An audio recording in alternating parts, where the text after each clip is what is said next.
World express channel में हम आपका हार्दिक अभिनंदन करते हैं। आज देश के ज्वलंत मुद्दों पर हम एक खास मुलाकात लेने जा रहे हैं और यह मुलाकात वर्ल्ड मीडिया द्वारा ली जा रही है। हमारे सामने हैं देश के प्रमुख लेखक और विचारक डॉक्टर बाबू जोसेफ जी। आपका स्वागत है बाबू जोसेफ जी। हम आपसे प्रथम सवाल ये करने जा रहे थे कि फिलॉसफी में आपका एक अच्छा स्थान है। हम आपका स्वागत करते हैं। क्या बताना चाहेंगे आप विवेकानंद जी के समय से लेके आज तक? ये आपने बहुत अच्छा सवाल पूछा है जी क्योंकि विवेकानंद जी हमारे भारत के इतिहास में जी बहुत एक महान पुरुष है जी और उनका स्थान बिल्कुल महत्वपूर्ण है जी हमारे देश के लिए और हमारे देश के इतिहास के लिए, हमारे युवा जनों के लिए।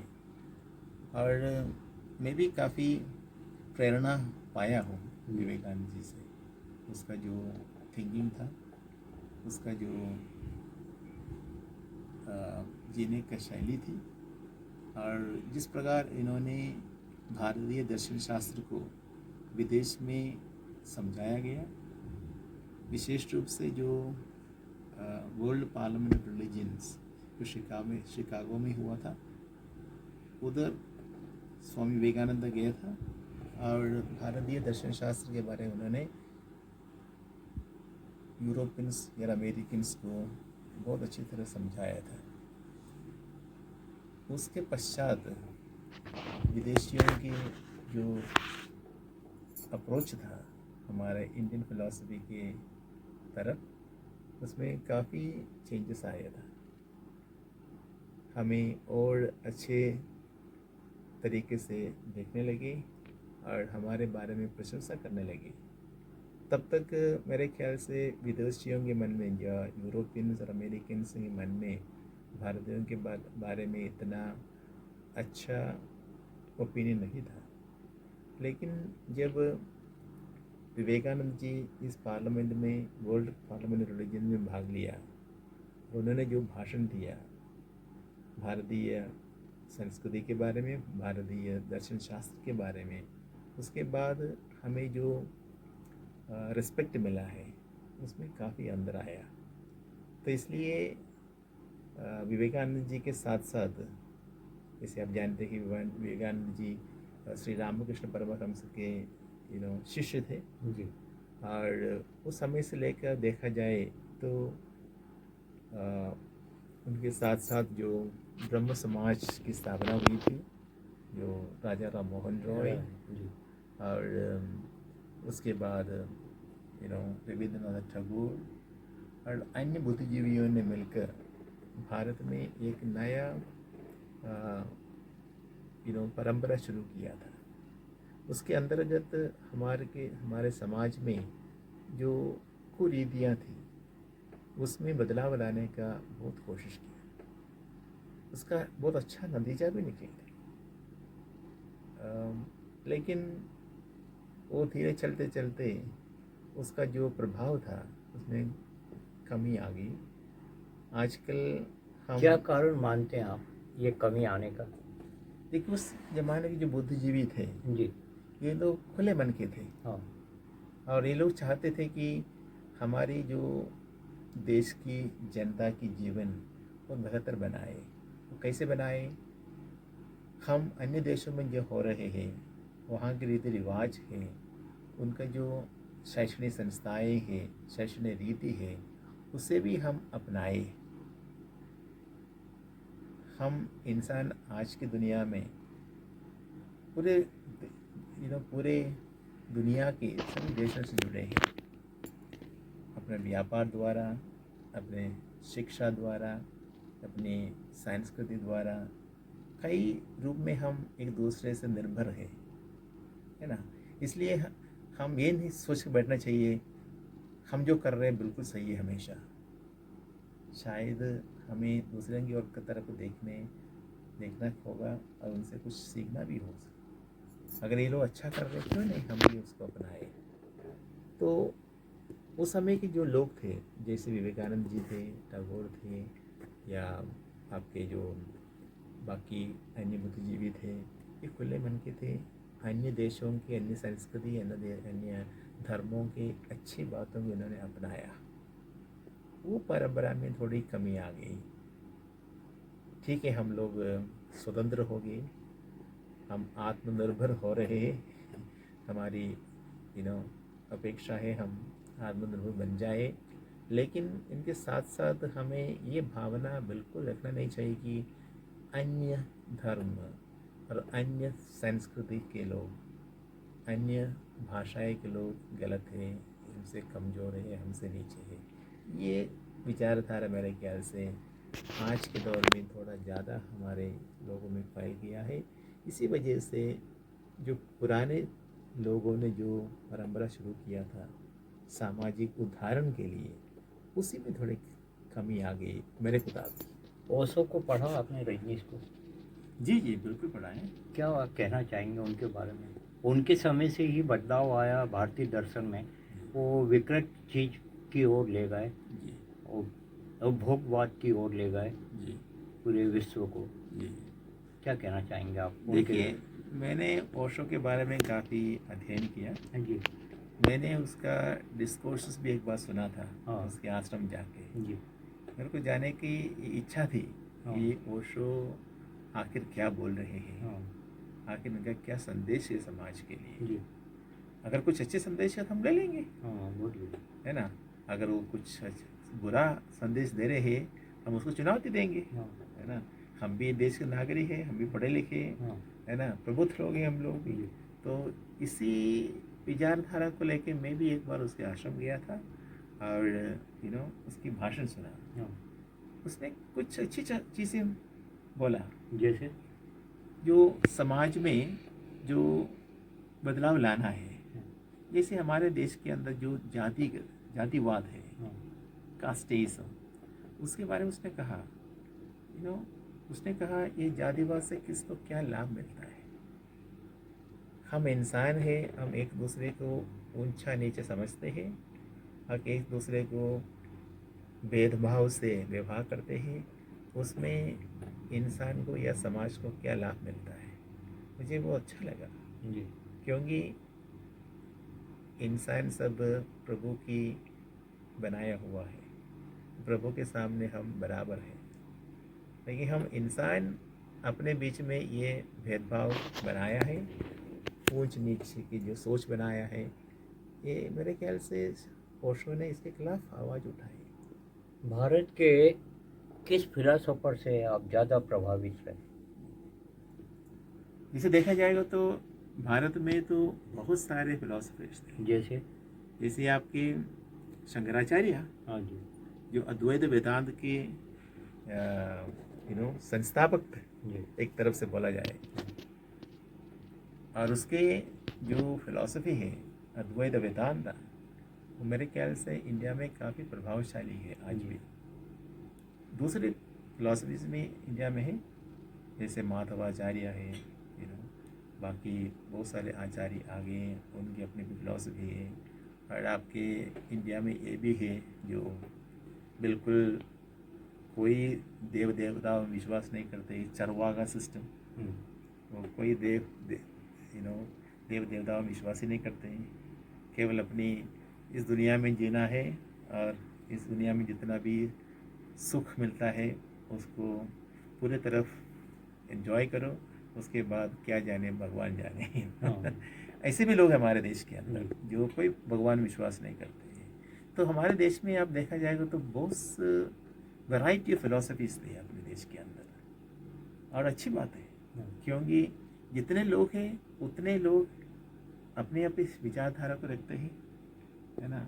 और आपस में जो चर्चा होती है उस चर्चा से हमें पता चलता है आप क्या विचारधारा रखते हैं, मेरा क्या विचारधारा है, आपका क्या विचारधारा है, उसमें क्या अंतर है, उसके क्या कुछ मेल मिलाप हो सकता है। ये सब मेरे ख्याल से समाज के अंदर होना चाहिए। जो वार्तालाप होना चाहिए, जो चर्चा होनी चाहिए, उसके द्वारा समाज आगे बढ़ता है ना। तो अगर हम अपने बीच में दूरी बनाए रखें तो फिर कोई चर्चा नहीं होती है, कोई तालमेल नहीं होता है, और उसके नतीजा ये होता है अपना समाज का विकास नहीं, ये विनाश होता है। सच्चे लोकतंत्र के लिए सभी विचारधाराओं के लिए एक खुला मंच होना चाहिए, बिल्कुल सही कहा। और उसका हम स्वागत करते हैं। देश से जुड़ा हुआ एक बहुत अहम सवाल, ज्वलंत मुद्दा कश्मीर है। पर आप एक अच्छे नागरिक हैं, जल रहा है देश पूरा, कितने लोग मारे जा रहे हैं और नित्य प्रतिदिन आतंकवादी हमले कर रहे हैं, पाकिस्तान की साजिश बताया जा रहा है। तो कैसे होगी समस्या वहाँ की हल? क्या सुझाव देना चाहेंगे आप? आपने बिल्कुल सही कही, बहुत ज्वलंत मुद्दा है अपने देश के अंदर। कई बरसों से ये मुद्दा हमारे सामने है। कई सरकारों ने मेरे ख्याल से ये कोशिश की होगी इसका हल निकालें। कुछ हद तक हल निकाले थे, लेकिन आज क्या स्थिति है कश्मीर के अंदर? क्या वहाँ के लोग खुश हैं? क्या वहाँ के लोग जो उनके साथ हुआ उनसे संतुष्ट हैं? मेरे ख्याल से मेरे मन में सवाल है इसके बारे में, क्योंकि कश्मीरी भी भारतीय नागरिक है, जिस प्रकार मध्य प्रदेश के लोग नागरिक हैं, है ना, जो बंगाल के हो, असम के हो, मेघालय के हो, केरला के हो, महाराष्ट्र के, सब हमारे देश के नागरिक हैं, है ना। अगर हमारे देश के नागरिक हैं, फिर हमारे जो संविधान है ये सब पर लागू है। जो भी कार्य सरकार करती है वो हमारे संविधान के अंतर्गत ही करना चाहिए। मेरा कहने का मतलब यही है, हर नारी के अपने अपने हक है।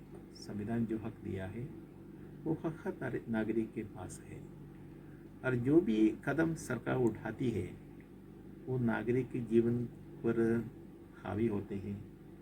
वो निर्णय लेने के पहले नागरिक को की जो राय है उसको लेना बहुत आवश्यक है मेरे ख्याल से। जिस प्रकार जो कश्मीर में हुआ, जो निर्णय लिया कश्मीर के बारे में, मुझे नहीं लगता है कि सरकार ने वहाँ के लोगों को साथ में लिया। जो भी बदलाव लाना चाहते हैं, अगर वो किसके लिए बदलाव लाना चाहते हैं? लोगों के लिए, जनता के लिए, और जनता की संतुष्टि के लिए हम बदलाव लाना चाहते हैं, ना उसको अपने खिलाफ बनाने के लिए, है ना, कोई प्रोजेक्ट नहीं, प्रोग्राम नहीं बनाते हैं। मुझे लगता है जो भी कार्रवाई अपने कश्मीर में किया है सरकार द्वारा, तो उसका जो नतीजा है हमारे सामने वो नतीजा हमारे सेटिस्फैक्ट नहीं है ना। अभी भी हम जानते हैं वहाँ के लोगों के जो विचारधारा है, उनके मन में जो चल रहे हैं, तो कितने हद तक हमें साथ देते हैं। तो मेरे ख्याल से सबसे पहले वो लोगों के साथ बैठकर उनकी राय लेकर, उनसे उनकी मन की जो भावनाएं समझकर वहाँ पर जो भी किया, जो भी निर्णय लेना था वो करना चाहिए था। जब तक हमारे पॉलिटिकल लीडरशिप वो ही नहीं करते हैं, तब तक मेरे ख्याल से वहाँ पे शांति और अमन की दिन इतना करीब नहीं है। जैसे आप जानते हैं वहाँ पंडितों पर बहुत भयंकर अत्याचार हुए, खूब खून खराबा हुआ, तो उसका फ़ायदा आतंकवादी उठा रहे हैं, इस बात से सहमत है? जी, देखिए, आपने जो कहा वहाँ के पंडितों को बहुत दुखी किया जी, क्योंकि वहाँ के काफ़ी लोग निकल चुके थे। वहाँ के जो आतंकवादी गतिविधियों से परेशान होकर काफ़ी लोग निकल गए थे। लेकिन ये आतंकवादी कहाँ से है? क्यों आतंकवाद में ये लोग शामिल होते हैं? हम हमेशा पाकिस्तान की ओर उंगली उठाते हैं। जी, कुछ हद तक सही है, हाँ, लेकिन मेरे विचार है, हम कब तक अपने पड़ोसी की तरह दुश्मनी बनाते रहेंगे? अगर अपने पड़ोसी के साथ हम हमेशा दुश्मनी बनाए रखें तो हम भी कमज़ोर बनेंगे, वो भी कमज़ोर बनेंगे। अगर हमारे जो पड़ोस देश हैं, विशेष रूप से पाकिस्तान, अगर हम उनसे दुश्मनी हटा के हम उनके साथ सहयोग करें तो मेरे ख्याल से दोनों देश के लिए फ़ायदेमंद की चीज़ है। व्यापार बढ़ेगा, दोनों के बीच आदान प्रदान होगा और लोग खुश भी रहेंगे, क्योंकि हम जानते हैं 75 साल पहले के एक ही देश था, लोग अलग अलग हो गए। और मैं समझता हूँ लोग आज भी ये चाहते हैं कि दोनों देश के बीच में ये अच्छा तालमेल हो। मेरा व्यक्तिगत अनुभव है, जब मैं एक बार पाकिस्तान गया था, वहाँ से लोगों से मिले, तब ये लोग मुझे बता रहे थे हम इंडिया में आना चाहते हैं, लोगों से मिलना चाहते हैं, लेकिन जो माहौल जो बना है इसके कारण हम जा नहीं पाते हैं। तो लोगों के मन में इच्छा है हम सहयोग करें, हमारे साथ ये सहयोग बनाए रहे, ताकि हम दोनों मजबूत बन जाए।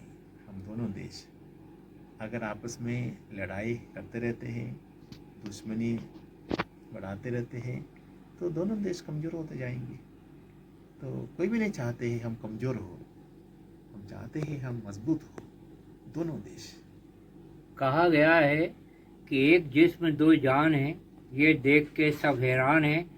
और दो दोस्त ऐसे हैं, दो भाई ऐसे हैं, एक का नाम हिंदुस्तान, एक का नाम पाकिस्तान। गांधी जी की हत्या के बाद पूरे देश में जहर घुल गया और आज विडंबना है कि दोनों देश एक दूसरे के दुश्मन के रूप में कुख्यात होते जा रहे हैं। और विख्यात होने के लिए बहुत अच्छा सुझाव है हमारे बाबू जोसेफ जी का कि दोनों राष्ट्रों को एक हो जाना चाहिए। और एक होने के बाद में जो दुश्मन देश हैं उनकी नीयत में जो खोट है, तो जब दो भाई नहीं लड़ेंगे या पिता पुत्र नहीं लड़ेंगे तो बहुत मजबूती रहेगी। यही आप कहना चाह रहे हैं। आपसे एक सवाल हम और करने जा रहे हैं कि भारत का सबसे बड़ा मुद्दा जाति का है, अभिव्यक्ति की आज़ादी जैसी होनी चाहिए नहीं है, तो क्या कहना चाहेंगे आप? देखिए, हमारे संविधान तो अभिव्यक्ति का स्वतंत्रता देती है, तो ये हमारे संविधान का और हमारे देश का हर एक नागरिक का हक है। और काफ़ी समय से मेरे ख्याल से हमारे देश में इसकी सुविधा भी थी, लोग अपनी राय खुल के रखते थे, अपनी यूनिवर्सिटीज़ में, अपने संस्थाओं में सब लोग चर्चा करते थे और भिन्न भिन्न विचारधारा के लोग एक साथ बैठ कर चर्चा करते थे। ये हमारे देश का मूल धन था, मैं समझता हूँ। और हम भी ये भी देखते हैं हमारे देश के अंदर बहुत सारे राजनीतिक पार्टियाँ हैं और अपने अपने विचारधाराएँ रखते हैं। बहुत सारे संस्कृतियाँ हैं, भाषाएँ हैं और धर्म है, और लोग अपने अपने रीति रिवाज को बरकरार रखते हैं। जब हम कश्मीर से लेकर कन्याकुमारी तक जाएंगे, हमें देखने को मिलेगा कि हमारे देश में इतने विविधता है, विविध भाषाएं हैं, विविध संस्कृतियाँ हैं, सब तरह के लोग मिलेंगे। तो इसको सब एक साथ लेके एक देश को बनाना एक बड़ा काम है। मेरे ख्याल से हमारे जो पहले जो सरकार में थे, राजनीतिक नेताएं थे, ये लोगों की जो दूरदृष्टि था, इन्होंने अपने देश को एक साथ रखने के लिए और आगे बढ़ाने के लिए काफ़ी हद तक परिश्रम किया है। उसका नतीजा है हमारे देश आज भी एक साथ है। हम देखते हैं अन्य देशों में कैसे टूट रहे हैं देश, तानाशाही के कारण या आर्थिक रूप के कारण या दूसरे कुछ कारण से कई देशों में दरार आ गए हैं। लेकिन खुशी की बात है हमारा देश आज भी एक साथ है, एकजुट है। समस्याएं हैं हमारे सामने कुछ। आप लोगों से मिलकर बहुत मुझे अच्छा लगा, और विशेष रूप से आप लोग जो पत्रकारिता में कर रहे हैं बहुत सराहनीय है। और आपके वर्ल्ड एक्सप्रेस को मेरे तरफ से हार्दिक शुभकामनाएं, और आपके द्वारा पूरे भारत और विश्व में शांति बनाए रखें। नमस्कार। बताइए यह साक्षात्कार आपको कैसा लगा? अपनी प्रतिक्रियाओं से आप हमें अवगत कराएं। जय विश्व, जय भारत।